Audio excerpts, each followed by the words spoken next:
J'ai payé 120$ pour une boîte remplie de jeux vidéo rétro. Restez jusqu'à la fin pour savoir de où venait cette boîte et aussi, est-ce qu'on en a eu pour notre argent? Allez, c'est parti! Qu'est-ce qu'on a ici? Oh!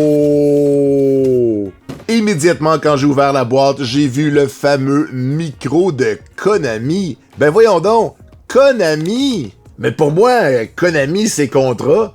Est-ce qu'il va y avoir le Konami Code? Est-ce que je peux faire en haut, en bas, gauche, droite, B, A, start pour pouvoir chanter plus juste? Allez, on va défaire ça parce qu'il y a un jeu aussi en arrière. C'est le jeu de American Idol. Ben voyons donc, Karaoke Révolution nous présente sur la PlayStation 2. Le jeu a son manuel, c'est incroyable. Ben voyons donc, c'est quoi les hits qu'il y avait là-dessus? Ok, I Can't Help Falling in Love d'Elvis, Crazy Little Thing Called Love de Queen, Don't Let the Sun Go Down on Me. Qu'est-ce qu'il y a d'autre? Hungry Like the Wolf, Every Rose As It's Torn, Piano Man, More Than Words de Extreme, Proud Mary, She Bang, Stand By Me. Ok, ben il y a vraiment beaucoup de hits. Et surtout, ça vient avec un micro. Je dois avouer ne jamais avoir joué à ce genre de jeu-là. Je sais pas si le jeu peut détecter si on chante juste ou si on chante au bon moment sur les temps. J'ai jamais joué à ça. Hein? Le micro est fait par Logitech.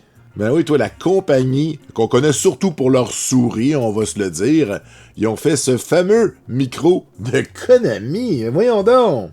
Puisqu'on peut pas vraiment jouer à ce genre de jeu-là sur YouTube à cause des droits d'auteur, on va aller regarder la pub. Beyond horrific. It was like fingers going down. Fait que là, il y a des gens qui veulent devenir les prochaines stars. Mais voyons donc. Là, hey, on doit chanter avec de l'émotion dans notre salon. Ok, je comprends. Et on peut se faire insulter par Simon à la maison. Wow. Ok, non, mais ça me tente. Je suis bon, Simon. Aime-moi. Ben écoute, ça part très bien. On parle d'un jeu qui vaut à peine 10$, mais avec le micro, on monte à 25$ en moyenne dans les dernières ventes sur eBay. Donc, ça part très bien. Non, mais parle-moi de ça, un accessoire qui vient avec le jeu. Des fois, on trouve les accessoires, on n'a pas de jeu pour les essayer. J'ai vraiment hâte de faire un party chez moi. Prochain jeu! Oh! Pimp My Ride! Ça, j'ai quand même assez écouté ça. Ça jouait à Musique Plus en français, si je ne m'abuse, ou je l'écoutais peut-être sur MTV. Je m'en souviens pas. Un jeu de Activision avec des voitures. Pour ceux qui n'ont pas connu le concept, c'était des gens qui écrivaient à l'émission en disant « Ma voiture est vraiment finie. Est-ce que vous pouvez la réparer? » Puis là, au lieu de juste la réparer, ils rajoutaient tellement de trucs, ils faisaient tellement de modifications que la voiture qui était bonne pour la ferraille, qui valait 500$, se mettait à valoir des dizaines de milliers de dollars, mais en gardant comme la structure qui était scrap. C'était vraiment comme de rajouter de l'or sur des vidanges. Ça, le rapper, c'était Exhibit de mémoire, j'ai pas vérifié. Mais en tout cas, je suis pas mal sûr de mon coup. Regardez, Pimp My Ride sur la Nintendo DS. Le manuel est là. On va aller voir les autres trucs en arrière. Ben ouais, il y a tout. Donc le manuel et le papier qui nous dit de faire attention. C'est dangereux. Livre de précaution. Est-ce qu'on l'a en français? Je veux prendre des précautions, mais en français.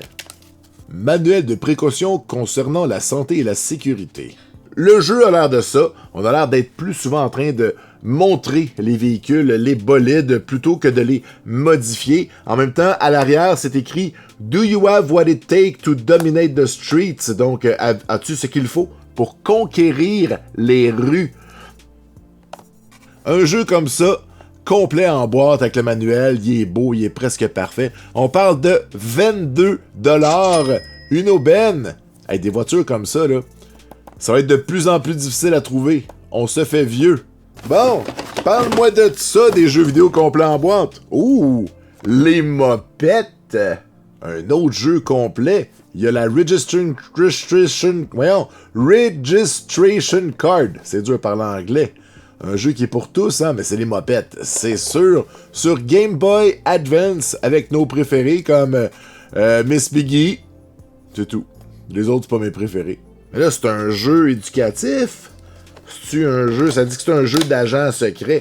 C'est quoi qu'une grenouille agent secrète peut faire?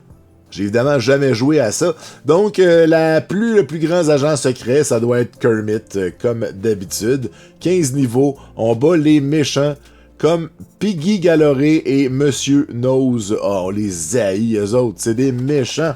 La question qu'on se pose toutes, est-ce que le jeu est complet?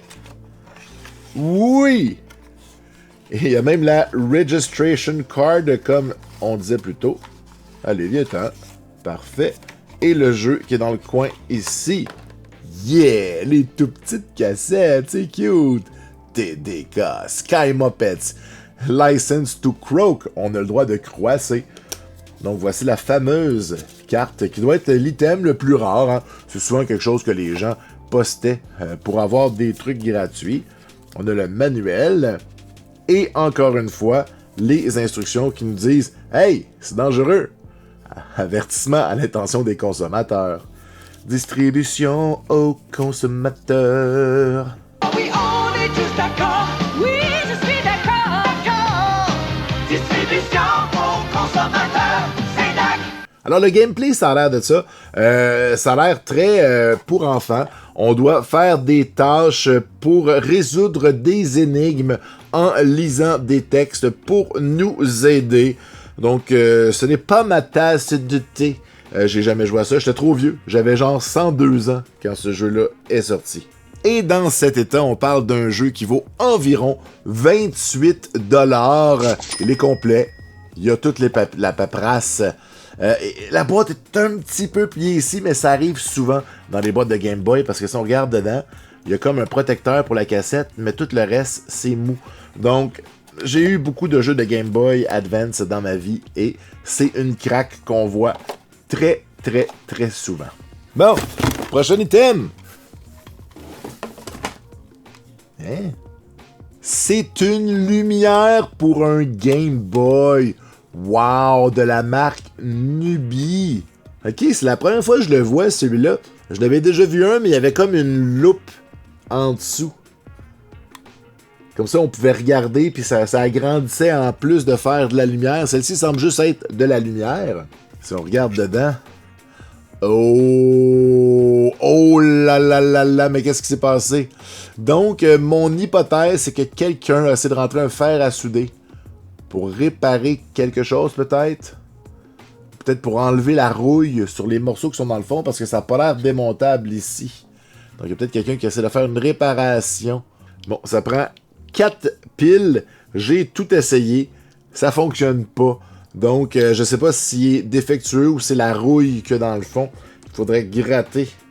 Mais c'est intéressant. J'ai peut-être le goût de le réparer. En même temps, ça fait mal que le plastique ait été fondu. Mais de dehors, on le voit pas trop. C'est juste ici. À l'intérieur, c'est dégueulasse. Mais qu'est-ce qu'on fait avec ça? Vous en pensez quoi? Comment on le gère? Mais je suis quand même allé chercher un Game Boy pour vous montrer de quoi ça avait l'air. Donc, on l'accotait dessus. Puis, c'est tout. On l'accotait. Puis ça tenait. Ben, poche. C'est peut-être pour les plus petits Game Boy, puis c'est moi qui est nono. En tout cas, instruisez-moi. Des fois, c'est moi qui vous montre des affaires, mais ça, j'ai jamais vu ça. Je sais pas par où commencer. Hey, je suis allé voir sur Internet, puis ça se vend entre 25 et 30 $, ben le nôtre dans l'état qui est, on va dire la moitié du prix, on va dire 15 $. Ce serait une valeur acceptable pour un objet mythique que j'ai personnellement pas connu. Mais je suis certain qu'il y en a parmi vous qui ont connu des soirées dans le noir, que vous essayez de regarder votre Game Boy, vous étiez en voiture avec vos parents et que vous espériez qu'il y ait des lampadaires, parce que pas de lumière, pas d'image sur un Game Boy, ce n'était pas rétro-éclairé. Bon, on avance! Cette fois, on a un jeu de GameCube, Star Wars Lego. Je pense que la franchise Lego a que des bons jeux. Je me souviens pas de quelqu'un qui a dit que ce soit les jeux Batman, que ce soit les jeux Star Wars, tous les jeux Lego sont bons. C'est une valeur sûre, si vous voulez en essayer, vous allez avoir du plaisir. J'ai pas joué à celui-là. Et on a la version Player's Choice. J'ai fait les Batman, J'ai pas fait ce Star Wars-là. C'est lequel dans l'histoire? C'est-tu The Phantom Menace? Ça, c'est Obi-Wan, clairement. On a Yoda. On a vraiment un bonhomme rouge. Voyons! Darth Maul. Voilà. C'est peut-être pas Obi-Wan. Hey, je le sais pas. Est-ce que le jeu est complet? Oui! Alors, regardez-moi ça avec le beau logo de Lego. Un autre manuel qui semble en bon état. Et on va aller voir pour la 3e fois, je crois, aujourd'hui, le manuel de sécurité. On n'aura jamais eu autant de prévention sur la chaîne du jeu, c'est sérieux. Les GameCube, c'est dangereux. Faites attention. Et là là, et dans cet état, on parle d'un jeu qui vaut environ 15$. C'est pas énorme pour un classique qui a bonne réputation, que je n'ai pas joué encore une fois. Hey, c'est fait par Eidos. Cool. Et voici un peu de gameplay. Ah, ce genre de jeu, j'aimerais ça le finir en let's play sur la chaîne Twitch. Venez sur twitch.tv/jeux sérieux ou sur la chaîne YouTube Jeux sérieux live. On fait souvent des directs dans lesquels on joue à des jeux. Puis achalez-moi pour qu'on fasse celui-là, ça me tente. Allez, c'est déjà le dernier jeu, les amis. Qu'est-ce qu'on a? Hein, un jeu de Super Nintendo que j'ai pas. Bunkers, un jeu de Capcom. Je ne connais pas ce jeu, je ne connais pas cette franchise. Ça fait très Looney Tunes, mais c'est écrit Disney. Donc, c'est un personnage de Disney. Hey, je connais super pas ça. La cassette est belle. Petite tache ici. Je sais pas si ça part ou c'est déchiré un peu. À voir. Hein, je l'ai pas dans mon full set. Voici vite de quoi ça a l'air. Je veux pas trop vous en montrer parce que on va en faire un épisode complet. Parce qu'on est en train de faire toute la collection de Super NES avec un épisode dédié à chacun des jeux. Même ceux qui sont plates. Fait que, ben, celui-là, il a l'air le fun. Un beau petit jeu de plateforme. Un autre jeu à essayer sur la chaîne, peut-être. Hey, c'est quand même un jeu qui vaut 41$. Je suis pas surpris, les jeux de Capcom / Disney ont souvent la cote. C'est souvent offre et demande, donc des bons jeux et les gens les veulent. Mais moi, j'ai jamais entendu parler de cette franchise-là. C'est un dessin animé? C'est un film? C'est quoi ça, Bunkers? C'est quoi en français? Non. Un chien qui s'attaque à quelque chose que c'est pas clair. Il a une grosse main. Je sais pas c'est quel animal. C'est un écureuil? Je sais pas. Mais bon, l'important, c'est d'avancer le 7. Alors, c'est le moment de révéler la provenance de cette boîte. C'était une deuxième boîte de mon ami Val et le site Tepa Game. Je lui ai demandé encore une fois de me faire une boîte à 120$ avec le droit de me troller et de mettre des trucs que vous alliez trouver intéressants. Alors, on a eu droit à du karaoké, donc je suis très content. On a eu droit aussi à des émissions de notre jeunesse comme Pimp My Ride ou bien Les Mopettes. Et pourquoi pas Star Wars. Et peut-être pour vous à la maison, Bunkers, parce que moi je ne connaissais pas, mais peut-être que pour vous, c'est une série que vous adorez. Et l'objet bizarre de la journée va à cet éclairage Game Light de la compagnie Nubi. J'avais jamais vu ça. Pour un total de 146$. Qu'est-ce que vous en avez pensé? Est-ce que c'était une bonne boîte? Et je vous invite à aller acheter des jeux sur le site de Tepa Game. J'ai mis l'adresse dans la description. Alors voilà, c'est déjà tout. Si vous avez apprécié, n'oubliez pas de mettre un pouce. N'oubliez pas de vous abonner. Partagez les vidéos. Envoyez ça à vos sœurs, là. Ils aiment ça, les jeux rétro, eux autres aussi. Allez, à bientôt. Ciao.